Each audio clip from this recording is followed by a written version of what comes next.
Hello friends, myself Shilpa Bhargav. I'm assistant professor in Biyani Group of College. I'm here to deliver my video lecture citric acid production. Previous video lecture I'm to explain the strain development कैसे करना चाहिए citric acid production का, citric acid का use क्या है, citric acid production है क्या, वो सब मैंने आपको अपने पहले वाले वीडियो लेक्चर में बताया. अब इस वीडियो लेक्चर में मैं आपको ये एक्सप्लेन करूँगी कि सिट्रिक एसिड का प्रोडक्शन होता कैसे है, कि हम करते क्या है, कैसे इसका फर्मेंटेशन पे हम उसका यूज़ करते हैं, ठीक है, कैसे हम इसका इंडस्ट्रियलाइजेशन पर इसका प्रोडक्शन करते हैं. तो इंडस्ट्रियलाइजेशन के इसमें प्रोडक्शन अगर हम देखें तो फर्स्ट ऑफ ऑल हमारा है प्रोडक्शन ऑफ इनोकुलम. मैंने पहले वाले अपने वीडियो लेक्चर में बताया कि हमको इनोकुलम कैसे डेवलप करना है. फिर भी आपको मैं एक लाइन में बता देती हूँ कि सबसे पहले हम क्या करते हैं, जो भी हमने स्पीसीज़ ली है, मोस्ट ऑफ हम फंगस लेते हैं. फंगस की हम क्या करते हैं, स्ट्रेन का डेवलपमेंट करते हैं. स्ट्रेन का जो डेवलपमेंट करते हैं वो म्यूटेशन से भी कर सकते हैं, जेनेटिक रिकॉम्बिनेशन से भी कर सकते हैं, और ऑक्सोट्रॉफिक जो भी हमारे वाइल्ड म्यूटेंट कॉलोनीज़ हैं वो डेवलप करके भी हम क्या कर सकते हैं, स्ट्रेन का डेवलपमेंट कर सकते हैं. स्ट्रेन का जब डेवलपमेंट किया उसके लिए हमें क्या चाहिए, न्यूट्रिशन भी बहुत अलग चाहिए होता है, ठीक है, उसका पीएच सेट भी अलग चाहिए होता है, उसका टेम्परेचर भी अलग चाहिए होता है. तो ये सब करने के बाद हम उसका क्या करते हैं, इनोकुलम डेवलप कर लेते हैं. तो फर्स्ट हमने कर लिया प्रोडक्शन का इनोकुलम, उसकी पीएच भी हमने सेट कर ली, उसका टेम्परेचर भी सेट कर लिया. सब कुछ सेट करने के बाद हमारे पास जो प्रोडक्शन होता है वो दो टाइप से होते हैं. एक तो होता है सरफेस प्रोसेस, तीसरा होता है सबमर्ज प्रोसेस. सरफेस प्रोसेस में हम दो टाइप से करते हैं. एक तो हम करते हैं सॉलिड मीडिया से, दूसरा करते हैं हम लिक्विड से. सॉलिड में तो हम क्या करेंगे, जो भी हमारा इनोकुलम हमने डेवलप किया है, जो हमने बनाया है, उसका स्ट्रेन डेवलपमेंट करके इनोकुलम आपका प्रोडक्शन किया है, तो जो भी हमारे पास आया है वो सॉलिड अगर हमारे पास है तो हम उसका क्या करेंगे, पहले सेमी सॉलिड कल्चर पार्टिकल्स बनाएंगे. उसके बाद हम उसको बायोरिएक्टर में यूज़ में लगेंगे. बायोरिएक्टर में हम उसका एक नॉर्मल स्टीरियर बोलो चाहे सरफेस बोलो, ठीक है, कि हम बायोरिएक्टर में हम यूज़ करते हैं. उसका पीएच सेट करेंगे, उसका टेम्परेचर सेट करेंगे, ठीक है, उसमें कितना मॉइस्चर देना है, कितना उसका वाटर कंटेंट होना चाहिए, वो सब सेट करके हम उसका क्या कर लेंगे, प्रोडक्शन तैयार कर लेंगे. ठीक है, एक हमारे पास है लिक्विड प्रोसेस. जब हमारे पास लिक्विड प्रोसेस है, हमारा इनोकुलम जो लिक्विड है, तो हमको उसको same as it is bioreactor में ऐड करना है, पर उसका जो टेम्परेचर होगा, उसका जो पीएच होगा वो अलग सेट होगा. हम उसका पूरा बायोरिएक्टर में पीएच, टेम्परेचर ये सब सेट करके उसका क्या करते हैं, प्रोडक्शन तैयार करते हैं. मोस्ट ऑफ जो है सरफेस प्रोसेस में हम क्या करते हैं, एक सरफेस मेथड है जो हम यूज़ करते हैं. इसमें हमारा फर्मेंटेशन भी होता है, इनोकुलम भी पूरा डेवलप होता है. ठीक है, आगे कौन कौन से प्रोसेस हैं, कैसे उसकी रिकवरी हो रही है, कैसे वो क्रिस्टलाइजेशन फॉर्म में आ रहा है, ये सब किस मेथड से होता है, सरफेस मेथड से. तो मोस्ट क्या है, सिट्रिक एसिड का जो प्रोडक्शन है हम बायोरिएक्टर के इसके अलावा हम क्या करते हैं, सरफेस मेथड यूज़ करते हैं.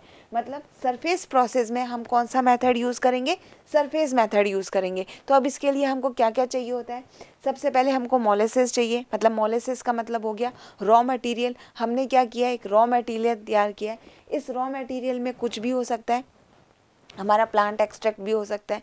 ठीक है, इस रॉ मटेरियल में वीट ग्रास वगैरह भी हो सकते हैं, हमारा माइक्रो ऑर्गेनिज्म भी हो सकता है, हमारी फंगस भी होती है. मतलब कहने का मतलब हमारे पास क्या होना चाहिए, एक मोलेसिस होना चाहिए, रॉ मटेरियल होना चाहिए. हमारे पास रॉ मटेरियल आ गया. अब इस रॉ मटेरियल में हम क्या करेंगे, water trace elements, water salts भी डालते हैं, वाटर भी कंटेंट ऐड करेंगे, क्योंकि हमारे पास रॉ मटेरियल क्या है, एक सॉलिड फॉर्म में है. अब इस सॉलिड फॉर्म को हमको क्या करना है, थोड़ा बहुत तो मॉइस्चर देना है. अगर माइक्रो ऑर्गेनिज्म भी है, फंगस भी है, अगर सॉलिड पार्टिकल्स में है, सॉलिड में है, तब भी हमको उसका क्या करना है, मॉइस्चर सेमी सॉलिड तैयार करना है. तो हम क्या करते हैं, सेकंड में उसमें वाटर ऐड करते हैं. अब हमने इसमें क्या कर लिया, वाटर ऐड कर लिया. अब इसकी ग्रोथ को बढ़ाने के लिए धीरे धीरे अगर हमारे पास फंगस है या माइक्रो ऑर्गेनिज्म है, तो हम क्या करेंगे, इसमें वाटर और ट्रेस एलिमेंट्स भी डालेंगे, सॉल्ट्स भी डालेंगे और ट्रेस एलिमेंट्स भी डालेंगे. ट्रेस एलिमेंट्स में मैंने बताया था पिछले वीडियो लेक्चर में कि हम कौन कौन से ट्रेस एलिमेंट्स काम में लेते हैं. कॉपर हो गया, जिंक हो गया, मैग्नीज हो गया, मैग्नीशियम हो गया, मॉलिब्डेनम हो गया, ये सब हमारे क्या है, ट्रेस एलिमेंट्स हम क्या करते हैं, इसमें यूज़ में लेते हैं. सॉल्ट डालते हैं। अगर हमारे पास कोई प्लांट है तो हम उसमें प्लांट में भी क्या है कि उसको और प्लांट की ग्रोथ को और बढ़ाने के लिए हमारा एक्सट्रैक्ट जब हम तैयार करते हैं, उसका रॉ मटेरियल होता है, तो हम उसको सेमी सॉलिड में उसमें और कंटेंट ऐड कर देंगे तो हमारा जो प्रोडक्शन होगा वो और अच्छा हो जाएगा। ठीक है, तो कहने का मतलब हमने क्या किया है, ट्रेस एलिमेंट्स क्या कर दिए, इधर ऐड कर दिए।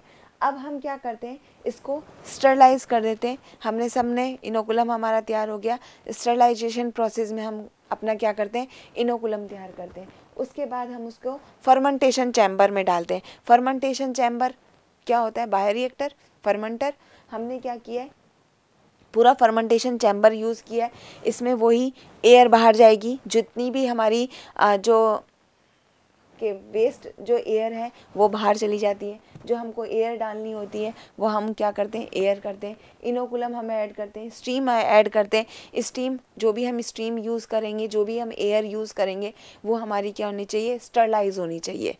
ठीक है, तो हमने एयर भी यूज़ करी, स्टीम भी यूज़ किया, इनोकुलम हमने डाल दिया। अब इसकी क्या करते हैं, पीएच भी सेट कर देते हैं, टेम्परेचर भी हम इसका क्या करते हैं, सेट करते हैं। मतलब फर्मेंटेशन चैम्बर में हम सब चीज़ें एक प्रोसेस में पूरा करते हैं। पीएच हो गया, टेम्परेचर हो गया, ठीक है, एयर हो गई, उसकी स्टीम हो गई। ठीक है, अगर हमको कोई एंटीफॉर्म एजेंट डालना है तो वो भी हम ऐड कर देते हैं, जिससे हमारा जो इनोकुलम है वो फॉर्म में नहीं आए, हमारा प्रोडक्शन कम ना हो। तो हम क्या करते हैं, एंटीफॉर्म एजेंट भी डाल देते हैं। ये सब हम क्या करते हैं, फर्मेंटेशन चैम्बर में डाल देते हैं। फर्मेंटेशन चैम्बर में हमारा क्या होगा, फर्मेंटेशन होता रहेगा। ये कम से कम क्या होता है, 14 से लेकर 10 दिन तक क्या होता है, फर्मेंटेशन चलता रहता है। हम इसको लगातार क्या करते हैं, फर्मेंटेशन कराते रहते हैं।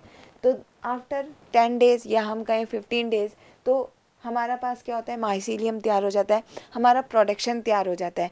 प्रोडक्शन में क्या है, हमारा क्या हो गया, माइसीलियम हो गया। अब इस माइसीलियम में बहुत सारी चीज़ें हैं। ठीक है, मतलब वेस्ट जो भी और भी प्रोडक्ट होते हैं, कई बार क्या होता है, माइसीलियम एकदम क्लस्टर फॉर्म में भी होता है। तो हम क्या करते हैं, जब हम उसको कलेक्ट करते हैं तो हमको क्या करना है, इसको वॉश करना है। इसमें जो भी वेस्ट, जो भी न्यूट्रेंट्स होंगे या जो भी हम कहें वेस्ट एलिमेंट्स होंगे, वो क्या होंगे, धीरे धीरे वॉशिंग से क्या होंगे, रिमूव हो जाएंगे। या तो हम इसको एथेनॉल से वॉश करें, या हम उसको एनहेक्सेन से वॉश कर सकते हैं। ठीक है, हम उसको एन ब्यूटेनॉल से वॉश कर सकते हैं। तो हम क्या करते हैं, माइसीलियम को किससे, वाटर से भी वॉश कर सकते हैं। ठीक है, तो हम इसको क्या करते हैं, वॉश करते हैं। वॉश करने के बाद उसको क्या करते हैं, फ़िल्टर आउट करते हैं। फ़िल्टर हम किसी से भी कर सकते हैं, सेपरेटिंग फ़नल से फ़िल्टर कर सकते हैं, या नॉर्मल जो हमारे पास फ़नल होती है उससे भी हम उसको फ़िल्टर कर सकते हैं। ठीक है, ये सारा काम हम क्या कर रहे हैं, स्टरलाइज प्रोसेस में कर रहे हैं। ऐसा नहीं है कि बाहर हम लेके गए, हमारा माइसीलियम तैयार हो गया, हम उसको बाहर ले गए और उसको हम अब उसको फ़िल्टर आउट कर रहे हैं। नहीं, हम उसको पूरा क्या करते हैं, स्टरलाइजेशन प्रोसेस में उसको फ़िल्टर आउट करते हैं। फिर उसके बाद हम क्या करते हैं, जो हमारे पास फिल्ट्रेट हो गया उसको हम क्या करते हैं, ऑक्सैलिक एसिड में, ऑक्सैलिक जो एसिड है उसमें क्या करते हैं, डिज़ोल्व करते हैं, उसको वॉश करते हैं ऑक्सैलिक एसिड से।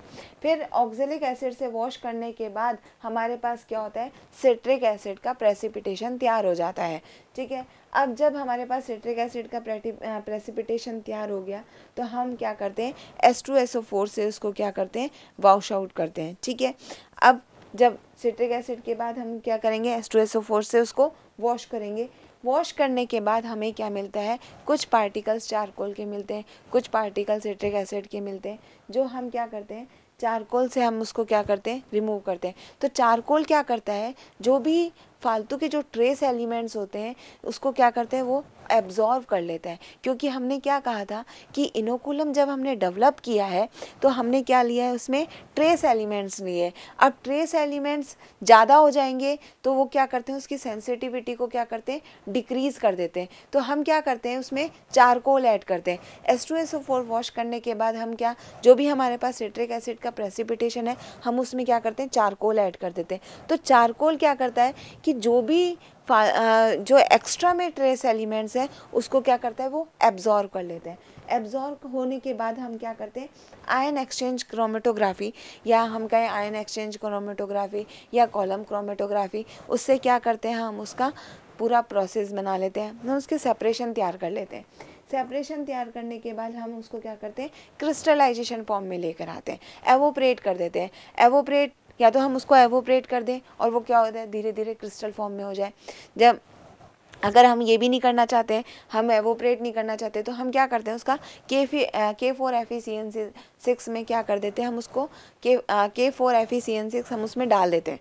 जो हमारे पास आयन एक्सचेंज क्रोमेटोग्राफी से हमारे पास जो एक्सट्रैक्ट निकल के आया है सिट्रिक एसिड का, जो हमारे पास हम कहें कि लिक्विड पार्ट निकल के आया है, अब हम उसको एवोपराइजेशन करना है, हम उसको क्रिस्टल फॉर्म में लेकर आना है, तो हम क्या करते हैं उसमें K4FeCN6 ऐड कर देते हैं। तो K4FeCN6 क्या करेगा, उसको क्रिस्टल में लेकर आ जाएगा, क्रिस्टल फॉर्म में ले देगा। ठीक है, जब वो क्रिस्टलाइजेशन फॉर्म में आ जाता है तब हम क्या करते हैं, उसकी रिकवरी प्रोसेस में करते हैं। ठीक है, या तो हम उसको क्या करते हैं, कैल्शियम ऑक्सीलेट में, जो भी हमारे पास क्रिस्टल है हम उसको क्या करते हैं, कैल्शियम ऑक्सीलेट में डाल देते हैं।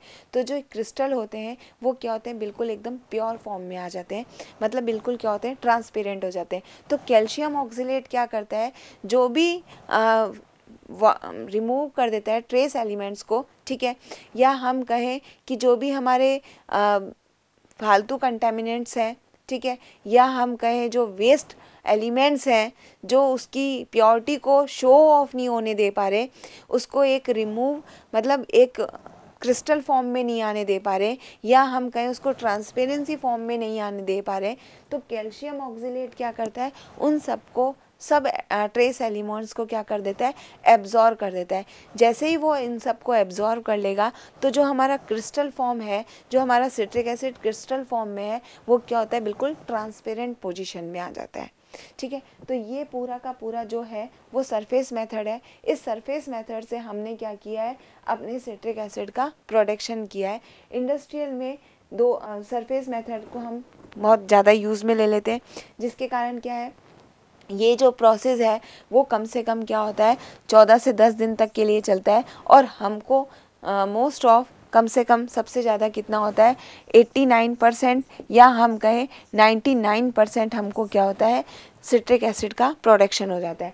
89% तो हमको तब हो जाता है जब हम क्रिस्टल कर दें, उसके बाद हमको 99% प्रोडक्शन तब हो जाता है जब हम उसको कैल्शियम ऑक्सीलेट से वॉश आउट कर देते हैं। उसके जितने भी जो डिस्पोज एलिमेंट्स हैं वो क्या कर देते हैं, रिमूव कर देते हैं, जो उसको ट्रांसपेरेंसी में ले आते हैं। तो हमारे पास क्या होता है, 99% हमारा सिट्रिक एसिड का क्या होता है, प्रोडक्शन हो जाता है बाय सरफेस मेथड से। Thank you for watching my video lecture. Please subscribe our YouTube channel guruKPO.com.